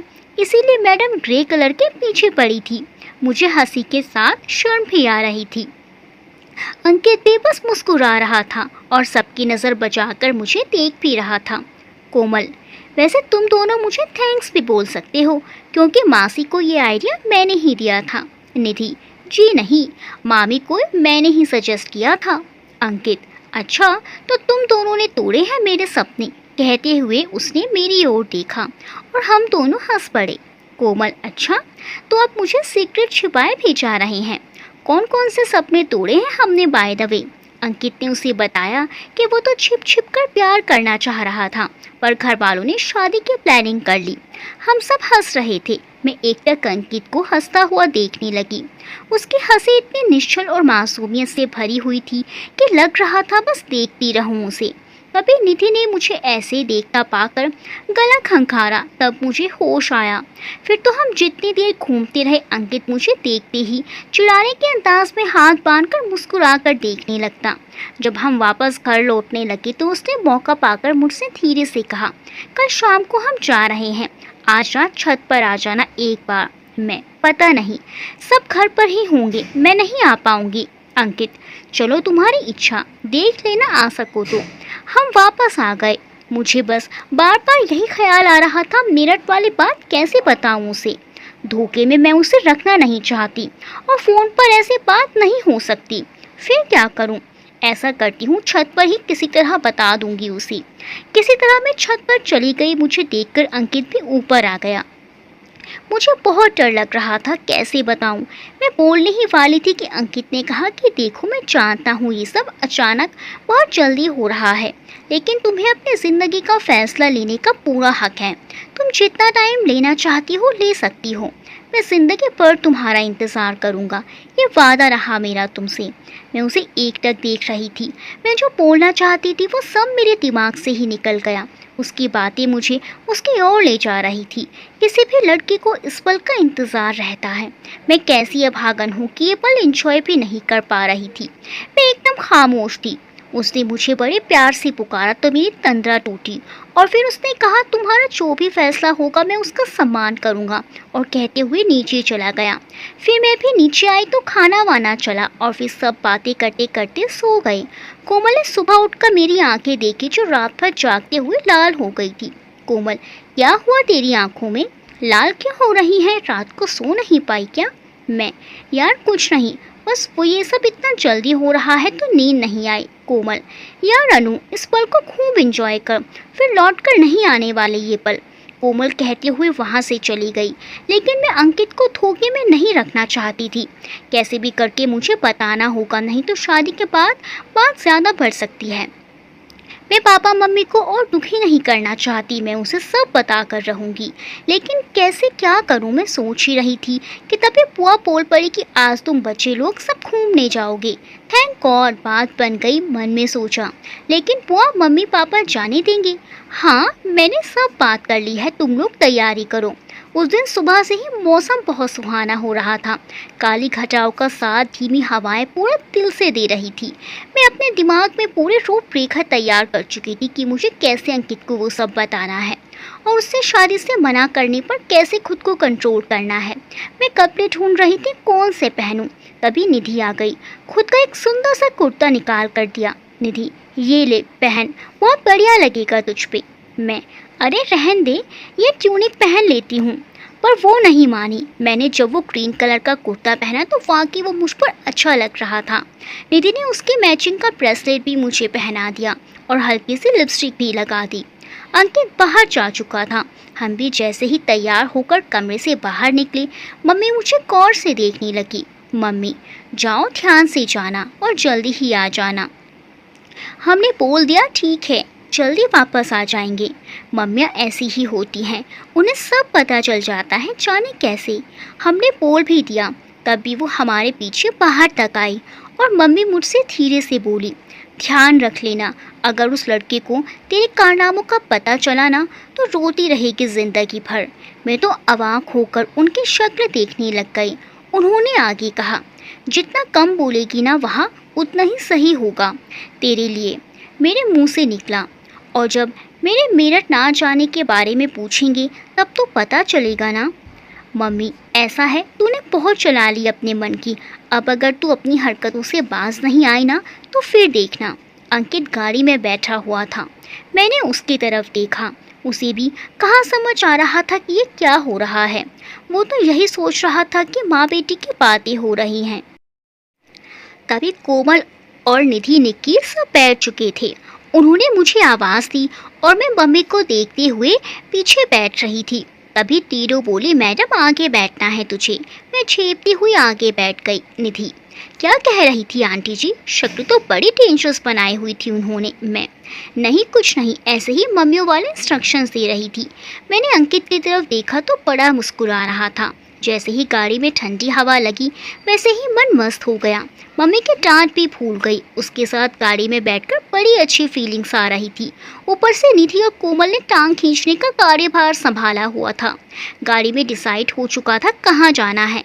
हम कुसुम सरोवर पहुंचे तो वहाँ का नज़ारा देखकर होश उड़ गए। मौसम इतना सुहाना था, लग रहा था जैसे गर फिरदौस बस रूपे ज़मीयस्त हमीयस्तो हमीयस्तो हमीयस्त, अर्थात धरती पर अगर कहीं स्वर्ग है तो यही है, यही है, यही है। भले ही ये पंक्तियाँ कश्मीर के लिए कही गई हों, लेकिन यह दृश्य भी स्वर्ग से कम नहीं था। वृंदावन तो मम्मी पापा के साथ हम गए थे, लेकिन कुसुम सरोवर में पहली बार आई थी। बात अपडेट की थी तो यह शब्द सोचते ही मेरे दिल में धुकधुकी सी होने लगी, जिसका असर मेरे चेहरे पर शर्म के रूप में दिखने लगा। फिर एकदम मुझे याद आया कि मैं तो आज इसे सब बताने वाली हूँ। फिर आज की डेट ये हमेशा याद रखेगा। तभी मम्मी की बात याद आ गई। कोमल, यार चलो आगे भी चलो या यहीं खड़े होकर सब सोचते रहोगे? ऐसा करते हैं, हम तीनों उस तरफ जा रहे हैं, तुम दोनों इस तरफ जाओ, ठीक है ना? हम तीनों 1 घंटे में आ जाएंगे, तब तक तुम दोनों इधर उधर घूम लो। हम तुमसे अलग ही रहेंगे। मेरा मन तो नहीं था उनसे अलग होने का, लेकिन मुझे आज टाइम, प्राइवेसी और गट्स सबकी ज़रूरत थी, तो बस मैंने भी गर्दन हिला दी। ऐसा कहकर तीनों चल दी, रह गए हम दोनों। अंकित ने कहा, चलो अनु। मैं भी चल दी। हम नीचे उतरने लगे। नीचे खूबसूरत कुंड था। हवा चलने से हल्की ठंड भी लगने लगी थी। नीचे कुंड में कुछ लोग स्नान कर रहे थे। अंकित ने वहीं ऊपर बैठने को कहा। हम दोनों थोड़ा दूर दूर बैठ गए। अंकित, जगह काफ़ी खूबसूरत है ना ये? हाँ, मैं पहले कभी नहीं आई हूँ यहाँ। वृंदावन तो हम लोग कई बार जा चुके हैं। गोवर्धन हिल भी गई हूँ, राधा कुंड भी, लेकिन इस तरफ कभी आना ही नहीं हुआ। सुना तो बहुत है इस जगह के बारे में। ये जगह राधा कृष्ण जी के प्रेम के लिए प्रसिद्ध है। आने का मन तो कई बार हुआ, लेकिन ये जगह वास्तव में बहुत ही खूबसूरत है। यहाँ तो मैं बार बार आना चाहूँगी। अंकित, वाओ, तुम इतना सारा बोल भी लेती हो। मैंने तो पहली बार सुना है। आप किसी को बोलने ही नहीं देते तो कैसे बोलूँगी? अंकित दोनों हाथ बांधकर बैठ गया। ठीक है, आज सिर्फ तुम बोलना, मैं सिर्फ सुनूंगा, और हमें कोई डिस्टर्ब करने वाला भी नहीं है। हाँ, मुझे कुछ बताना था, इसीलिए तो आई हूँ यहाँ। अंकित, ओह, इसीलिए आई हो? मैं तो इस गलतफहमी में था कि कोई मुझसे मिलने आया है। मैं कुछ बोलती इससे पहले ही बारिश की तेज़ बूंदें आनी शुरू हो गई। हम दोनों एक छतरी के नीचे खड़े हो गए। वहाँ तक पहुँचते हुए भी थोड़ा सा भीग गए थे। अंकित ने छतरी के नीचे तक भागते समय मेरे कंधे पर हाथ रखा हुआ था। जब हम दोनों थोड़ी देर खड़े रहने के बाद रिलैक्स हुए, तब मेरा ध्यान उसके हाथ पर गया। मैंने पहले उसके हाथ को, फिर उसको देखा। उसने एकदम से हाथ हटा लिया। अंकित, सॉरी, वो मुझे ध्यान नहीं रहा। कोई बात नहीं। अंकित, अच्छा, तो फिर रख सकता हूँ। अच्छा बाबा, घूर कर मत देखो, मजाक कर रहा था। वैसे एक बात तो बताओ, तुम्हारी मम्मी को मैं कैसा लगा? उन्हें छोड़ो, पहले आप मुझे बताओ। आप सीए के स्टूडेंट, फिर एक सिंपल बीए पास लड़की में आपने क्या देख लिया? अंकित, अरे मैडम, शादी के लिए तो लड़की ही चाहिए होती है ना। बिल्डिंग थोड़ी बनवानी है जो इंजीनियर चाहिए होगी। यार, किसी बात को तो सीधा जवाब दे दिया करो कभी। अंकित, यार, ओहो, चलो यार, दोस्ती तक तो पहुँचे हम, वरना तुम्हारा मौन देखकर तो लग रहा था पता नहीं तुम्हें मैं पसंद भी हूँ या नहीं। ऐसा नहीं है, आप हमारे घर में सबको पसंद हो। अंकित, और तुम्हें? मुझे आपको कुछ बताना है। इसे सुनने के बाद अगर आपको लगे कि मैं आपके लायक नहीं हूँ तो आप बेशक शादी से मना कर देना। पर मैं आगे के बाद तेज बारिश के शोर में दब कर रह गई। बारिश इतनी तेज हो चुकी थी कि पैरों में से झरना बहने लगा था। ऊपर से एकदम धुआंधार बारिश हो रही थी। मैं वहाँ खड़े खड़े ठंड से कांपने लगी थी। अंकित, तुम्हें तो ठंड लग रही है, चलो नीचे मंदिर में चलते हैं। अंकित मुझे संभाल कर नीचे ले गया। उसने मुझे मजबूती से पकड़ रखा था कि कहीं नीचे उतरते समय पैर ना फिसल जाए। हम मंदिर में पहुंच गए। मंदिर वैसे तो चारों तरफ से खुला हुआ था, पर ऊपर से पानी नहीं आ रहा था। हम दोनों एक कोने में बैठ गए। अंकित ने मेरे दोनों हाथों को पकड़ रखा था। मैंने उसकी आंखों में देखा और हम दोनों की ही पलकें झपकना बंद हो गई। ना जाने क्यों मैं उसमें खो गई। लग रहा था जैसे इस दुनिया में होकर भी यहाँ नहीं हूँ। लगा जैसे कोई मुझमें से मुझे बाहर खींच रहा है। फिल्मों में जो दिल के चोरी होने के डायलॉग होते हैं, वो स्थिति यथार्थ में ऐसी ही होती होगी। जो गाने होते हैं वो इसीलिए ही बनाए जाते होंगे। बैकग्राउंड में म्यूजिक चालू हो गया। प्यार हुआ इकरार हुआ है, प्यार से फिर क्यों डरता है दिल, कहता है दिल रास्ता मुश्किल, मालूम नहीं है कहाँ मंजिल। ये अब मुझे समझ में आया, तो क्या सच में मुझे प्यार हो रहा था? पर यह फीलिंग राज के साथ तो कभी नहीं आई। उफ, ये राजा फिर से क्यों आ गया मेरे ख्यालों में? मुझे नहीं याद करना है उसे, बस मैं और अंकित, हम दोनों ही हों और कोई ना हो पास। बारिश की ठंड, आंखों में प्यार, हाथों में उसके हाथों की गर्माहट। लग रहा था काश वक्त यहीं ठहर जाए। कितना प्यारा समा था। फिर जब मुझे होश आया तो शर्माकर मैंने आंखें बंद कर ली। हाथ छुड़ाने की असफल कोशिश की, पर मन से चाहती थी कि ये हाथ हमेशा इन्हीं हाथों में रहे। अब बारिश रुक गई थी। हम भी वहाँ से उठकर राधा कृष्ण जी के सामने आ गए। हाथ जोड़कर प्रार्थना कर हम दोनों बाहर आ गए। कुछ ही देर में कोमल निधि निकी ऊपर से आती हुई दिखाई दी। वो बाहर से गर्मा गर्म कचौड़ियाँ पैक करवा कर लाई थी। हमने वहीं सीढ़ियों पर बैठकर कचौड़ियाँ खाई। बातें भी साथ में चल रही थी। अचानक अंकित ने मुझसे पूछा, तुम कुछ कहने वाली थी ना मुझसे, कहो ना। मैं, अबे यार भूल ही गई ना। नहीं तो मैं तो नहीं कुछ नहीं। कोमल, अच्छा हमारे सामने नहीं कहना चाह रही होगी। निधि, अरे पर 1 घंटे में तुमने बात भी पूरी नहीं की क्या? अंकित, रह जाती है कोई बात अधूरी, हर बार शायद इसी को कहते हैं प्यार। कोमल, ओहो, प्यार का चक्कर है बेटा, वो तो हमने मासी और मम्मी को इन्वॉल्व करके शादी तक बात पहुंचा दी, नहीं तो प्यार की शायरियाँ पढ़ते रहते ताउम्र। निधि, हाँ, और शायद लैला मजनू भी बन सकते थे। और सब हंसने लगे। निक्की, अब चलें घर, क्योंकि मम्मी जल्दी आने को कह रही थी। वैसे ये दोनों भी पूरे भीग चुके हैं। कोमल, हाँ तो बस अब जल्दी चलो। वैसे भी आंटी जी के सख्त इंस्ट्रक्शंस थे। हम सब घर पहुंच गए। हम दोनों बिल्कुल भीगे हुए थे। वे तीनों सीखी हुई थी। हम एक साथ ड्राइंग रूम में घुसे तो मेरी तो जान ही निकल गई। सामने मम्मी और पापा, अंकित के मम्मी पापा सब बैठे थे। ड्राइंग रूम में उन सबको बैठे देखकर मन घबरा गया। फिर तभी अपने गीले कपड़ों पर ध्यान गया तो मानो जान ही निकल गई हो। मम्मी, कहाँ से आ रहे हो तुम लोग, किस जगह गए थे? निधि, आंटी जी हम कुसुम सरोवर गए थे। निधि ने मेरी तरफ देखा, तू चेंज कर ले, कपड़े गीले हैं, तू जा। मम्मी, तू क्यों नहीं भीगी, ये इतना कैसे भीग गए? फिर मम्मी की नज़र अंकित पर पड़ी। वो कुछ बोलती उससे पहले ही वहाँ बैठे पंडित जी बोल पड़े। पंडित जी, देखिए, रोके के लिए तो परसों एक अच्छा मुहूर्त निकल रहा है, बाकी शादी के अभी हम निकाल रहे हैं। अंकित के पापा, पंडित जी, अभी बच्चों के लास्ट सेमेस्टर के एग्ज़ाम्स हैं, अगले महीने के लास्ट में, उसके बाद का ही देखिएगा। क्यों जी? मेरे पापा, हाँ जी बिल्कुल, ये भी फ्री हो जाएंगे एग्ज़ाम से, हमें भी तैयारियों में थोड़ा टाइम मिल जाएगा। दादाजी, भाई वाह, बस मुहूर्त जितना जल्दी निकल सके उतना अच्छा है। मैं मन में, अरे बाप रे, ये लोग तो आज शाम जाने वाले थे, अब पंडित जी ने परसों का मुहूर्त निकाल दिया। ये तो पूरी प्लानिंग हो चुकी है फंसाने की। मैंने अंकित की तरफ देखा तो उसके चेहरे पर अजीब सा भाव नजर आया। हम लोग अंदर आ गए। मैं कोमल के साथ कपड़े चेंज करने ऊपर चली गई। जब चेंज करके नीचे आई तब तक सब खाना खाने बैठे हुए थे। अंकित को पापा ने अपने साथ बैठाया हुआ था और उससे बातें कर रहे थे।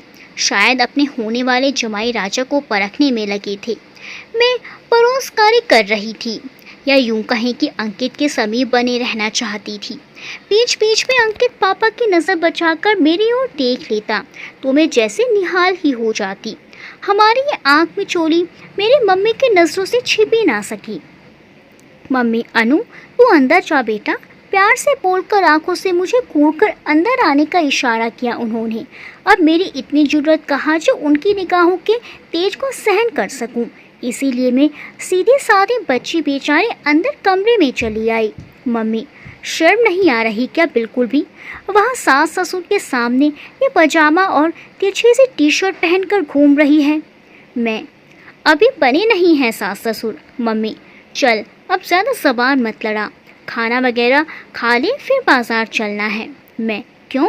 मम्मी, अभी पंडित जी ने बताया तो परसों रोका है तुम्हारा। मैं, रोका मतलब? मम्मी, कच्चा दस्तूर, उसी में पहनने के लिए साड़ी ले आएंगे और भी लेने देने के सामान लेने हैं। सब चल रहे हैं हम, इसीलिए कुछ ढंग का तो पहन ले। मैं, पर साड़ी किसे पहननी है? मम्मी, तुझे पहननी है और किसे पहननी है? ये लबूदरे मम्मी को पजामा टी शर्ट के लिए यही शब्द काम में लेती हैं। पहनकर खड़ी होगी क्या वहाँ? तभी बुआ अंदर आ गई। बुआ, भाभी आ जाओ, खाना खा लेते हैं। अनु तू भी आ जा, सब बैठ रहे हैं। कोमल बुला रही है तुझे बाहर। मैं, वो देखो ना, मम्मी साड़ी पहनने को कह रही हैं। मैं नहीं ला रही कोई साड़ी वाड़ी। बुआ, हाँ तो साड़ी लाने की क्या ज़रूरत है? अभी शादी में मैंने खरीदी है ना, बस उसमें से ही पहन ले। मम्मी, हाँ ये भी ठीक है, नई साड़ी के साथ ब्लाउज फॉल पीको इतनी जल्दी भी हो नहीं पाएगा। बुआ, हाँ वही तो, आओ पहले खाना खा लेते हैं, फिर देख लेना आप कौन सी साड़ी सही रहेगी। मेरी तो बात ही हवा में उड़ा दी दोनों ने। अरे यार, छोटे से फंक्शन में साड़ी कौन पहनता है? मुझे नहीं पहननी है भाई। पर दोनों बाहर चली गई, मुझे भी जाना ही पड़ा। हम खाना खाने बैठे। जहाँ मैं बैठी थी उसके ठीक सामने कमरे में ड्रेसिंग टेबल रखी थी। खाना खाते खाते एकदम मेरा ध्यान उसके आईने पर गया तो मेरा मुंह का कॉर्ड गले में अटक गया। अंकित ऐसे एंगल पर बैठा था कि बेड पर बैठे हुए उस आईने में से मैं उसे साफ दिखाई दे रही थी और वो भी मुझे दिख रहा था। जैसे ही मेरी नज़र उससे मिली वो हंसने लगा। हे भगवान, ये लड़का कहाँ कहाँ से लाता है ऐसे आइडिया। खाना खाने के बाद वो मुझसे अकेले मिलने के बहाने ढूंढ रहा था। मैं पानी पी रही थी तो धीरे से मेरे कान के पास बोलता हुआ निकल गया, मैं छत पर जा रहा हूँ, 2 मिनट के लिए आ जाओ ना। उफ, उसके धीमे शब्दों को सुनकर ही जाने कैसी गुदगुदी सी होने लगी। मैं भी ऊपर जाने का मौका तलाशने लगी। कुछ देर बाद में ऊपर थी, वो डोली पर हाथ रखकर खड़ा था।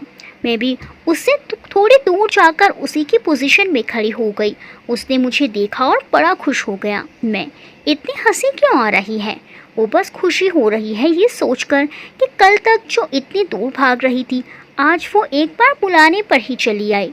सच में प्यार बहुत ही शानदार चीज़ होती है, सबको एक बार करके ही देखना चाहिए। मैं, ओ हेलो, किसी और होश में ना रहिएगा। मैं सिर्फ इसीलिए आई कि पता नहीं शायद तुम्हें कुछ काम हो। वैसे बुलाया क्यों है? वो यूं ही, बस तुम्हें देखने का मन किया। मैं, अच्छा देखने का? अभी 1 घंटा साथ में भीग कर आ रहे हैं हम। वो, साथ में भीग कर? वाह यार, सुनने में कितना अच्छा सा लग रहा है। मैं, जी आपकी चिट चैट हो गई हो तो मैं जाऊँ अब। वो, अरे रुको ना यार, मुझे ठीक से देख तो लेने दो, फिर पता नहीं हम कब मिलेंगे। मैं, हाँ हाँ अच्छे से देखो, परसों भी देखना जब साड़ी पहनाकर आपके साथ खड़ा कर देंगे नमूना बनाकर। वो, तो तुम्हें प्रॉब्लम क्या है साड़ी से या मेरे साथ खड़े होने से? मैं, थोड़ा सोचते हुए, पता नहीं यार, पर आपको नहीं लग रहा ये सब बहुत जल्दी हो रहा है? I mean, अभी तो मैंने इस बारे में सोचा ही नहीं था, और शादी वो भी इतनी जल्दी। वो, सच कहूँ तो जब मैंने नीचे पापा और पंडित जी की बात सुनी तो मुझे भी डर सा लगा कि इतनी जल्दी शादी, अभी तो एग्ज़ाम है, फिर प्लेसमेंट की चिंता, तो शादी का डिसीज़न जल्दी नहीं हो रहा। पर जब तुम्हें देख रहा था तो समझ में आ गया कि बॉस अगर तुम्हें अभी छोड़ दिया तो कोई और ना नंबर लगा ले, कभी मैं हाथ मलती ही रह जाऊं, इसीलिए रिस्क लेना ठीक नहीं है। मैं, आपको हर बात पर मजाक सोचता है ना। चलो अब मैं नीचे जा रही हूँ, और सुनो आप थोड़ी देर बाद आना, वरना सबको लगेगा कि हम दोनों छत पर साथ थे। वो, सबका नहीं पता, पर तुम्हारी मम्मी को तो लग ही जाएगा, उनकी पूरी नज़र है हम दोनों पर। मुझे हंसी आ गई, मैं उसे वहीं छोड़कर नीचे आ गई। नीचे आकर देखा तो मेरी जैसे जान ही निकल गई। नीचे माहौल में थोड़ी गर्मी महसूस हुई। पापा मम्मी के चेहरे पर तनाव की रेखाएं साफ दिख रही थी। दोनों बहुत टेंशन में थे। शायद अब मेरी बैंड बजने वाली थी। To be continued. आखिर क्या हुआ होगा नीचे, जानने के लिए अगले भाग देखना ना भूलें। वीडियो को लाइक ज़रूर करें। कहानी के बारे में आपके क्या विचार है कमेंट करके ज़रूर बताइएगा, ताकि हमारे अंदर आगे लिखने का हौसला बना रहे। मिलते हैं अगले भाग में, तब तक के लिए बाय बाय फ्रेंड्स।